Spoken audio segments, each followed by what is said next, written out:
Good morning mga ka-wild. Habang ako'y nagpapakain kay Maymay, natanaw ko si ate nakaupo may hawak na tuta. Sumisinyas ng pagkain. Sa kaya nilapitan ko. Ha? Saan galing po yan? Saan ka po nakatira? Galing ka pang Bulacan? Saan ka po pupunta? Saan ka pupunta? Sino kasama mo? Sabi mo kaming dalawa. Ah, kayong dalawa. Saan ka natulog? Saan ka natulog? Saan ka natulog?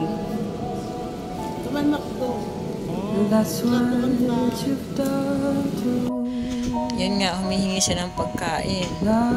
Kahit pagkain lang daw. Sabi ko, sige po, babalikan kita dito. Antayin mo ko. Kaya ako'y bumili ng tubig at pagkain niya, tanghalian. Kanin sa kaulan. At least may tanghalian na siya. The loser stands once more beside the victory. That's our destiny. The winner takes it all. Ang Maymay nyo, ayun o. Nagka-chill na. Madalas ang tuta. Tanghalian mo. Kaya lang yung tuta, ano ba kayo kinakain niya?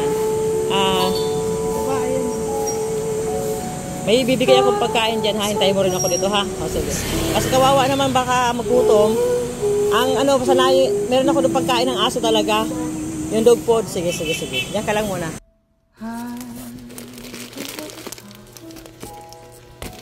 Bibigay ko ito doon kay ate.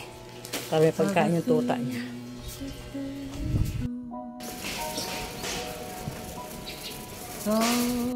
Mo. Alo? Isa lang ba alaga nyo? Bigyan kita ng pagkain. Wait lang. Itong kapite. Tayo mo ako dyan. Ha? Balik ako. Ng cat food, bibigay ko dun sa ano.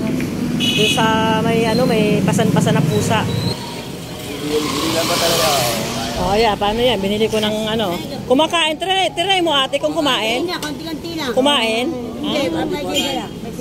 Ha? May kesa lang kain. Kumain? Okay lang pa sa isa kasi bata pa yan eh. Masanay din yan. Okay, ate.